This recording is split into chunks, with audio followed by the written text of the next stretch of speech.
তো প্রথমেই বলি অনলাইন এই শব্দটা আমরা কিন্তু খুব বেশি দিন হলো পরিচিত নই।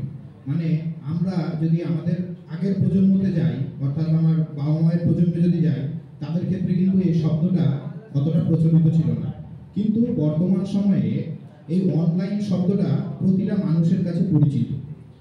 এই অনলাইন শব্দটা বর্তমানে কিন্তু এডুকেশনের ক্ষেত্রেও প্রযোজ্য হয়েছে।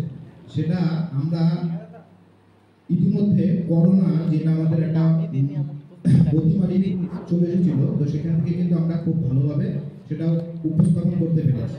এবং সেক্ষেত্রে শিক্ষার্থীরা যেন পিছিয়ে না পড়ে শিক্ষা গ্রহণ করার থেকে, তো সেখানে সরকার একটা বড় ভূমিকা নিয়েছিল অনলাইন এডুকেশনের উপরে। অর্থাৎ প্রত্যেকটা শিক্ষার্থীর কাছে শিক্ষা পৌঁছে দেওয়ার জন্য ইন্টারনেট ব্যবস্থা এবং আধুনিক যন্ত্র ব্যবস্থার মাধ্যমে শিক্ষাটাকে পৌঁছে দেওয়ার মূল লক্ষ্যটাই ছিল কিন্তু এই অনলাইন এডুকেশন, যেটা আমাদের বর্তমান প্রজন্মে ভীষণভাবে গুরুত্বপূর্ণ এবং দরকার।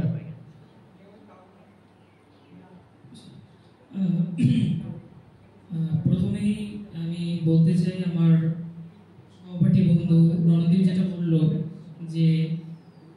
বললো যে অনলাইন যে জিনিসটা, এটা কিন্তু আমরা আগে পরিচিত ছিলাম না। আমাদের খুব সাবেক আমলে, খুব হাল আমলে কিন্তু এটা দেখা গেছে যে ইন্টারনেট কানেকশনকে ব্যবহার করে শিক্ষা দেওয়ার কাজটা চলছে।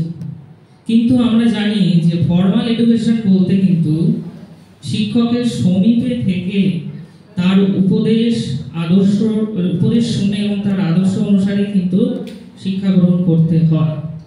সেক্ষেত্রে অনলাইন এডুকেশন কতটা কার্যকারী হবে সেদিক থেকে কিন্তু আমার সন্দেহ আছে। তারপরেও আমি কিছুক্ষণ আগে বললাম যে একজন শিক্ষক একটি মানুষ গড়ার কারিগর। তা সেই কারিগর অনলাইনে একটি ছাত্র বা ছাত্রীকে তার নিজের মনের মাধুরী মিশিয়ে কিভাবে তৈরি করবে, সেটা কিন্তু একটা বড় প্রশ্ন রেখে দেয় অনলাইন সিস্টেমের মাধ্যমে। তাছাড়াও আমি বলতে চাই যে অনলাইন সিস্টেমের ক্ষেত্রে যাদেরকে এই অনলাইন সিস্টেমের আওতায় আনা হচ্ছে, অর্থাৎ যারা একটু আর্থিকভাবে সচ্ছল আছে, যারা বড় বড় নামী স্কুল, ইংরেজি মাধ্যম স্কুলে পড়াশোনা করে থাকে, তাদের আর্থিক সচ্ছলতা থাকার জন্য তারা কি হচ্ছে, তারা দামি যে স্মার্টফোন হয়, যেখানে ইন্টারনেট কানেকশন সংযোগের মাধ্যমে তারা কি করে, তারা কিন্তু অনলাইনে শিক্ষা গ্রহণ করতে পারে, সেটা ফর্মালি হোক বা ইনফর্মালি। অর্থাৎ তাদের স্কুল থেকে চাইলেও তারা সেই প্রযুক্তি ব্যবহার করতে পারে, কিংবা তারা নিজেদের ইচ্ছা মতো যে কোনো বিষয়ের উপর থেকেই তারা শিক্ষা গ্রহণ করতে পারে। কিন্তু আমরা কিন্তু দেখছি যে এই অনলাইনে যারা মানে পড়াশোনা করার চেষ্টা করছে, তারা কি আদৌ ঠিক মতো পড়াশোনা করতে পারছে? কারণ তাদের নজরদারির কোনো ব্যাপার থাকে না সেখানে।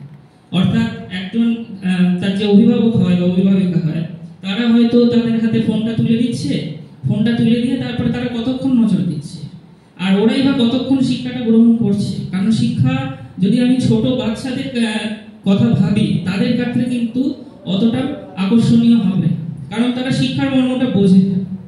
তাদের যে একদম ছোট বয়স থেকে যদি সেই মর্মটা না বোঝানো যায়, যে শিক্ষার মর্মটা কি, শিক্ষকের মর্ম কি, বিদ্যালয়ের গুরুত্ব কি, সামাজিকতা কি জিনিস, তাহলে কি সেখানে কি কোনো প্রশ্ন থাকছে না? তারা হয়তো ফোনটা নিচ্ছে এবং ফোন নিয়ে হয়তো তাদের প্রথমে কিছু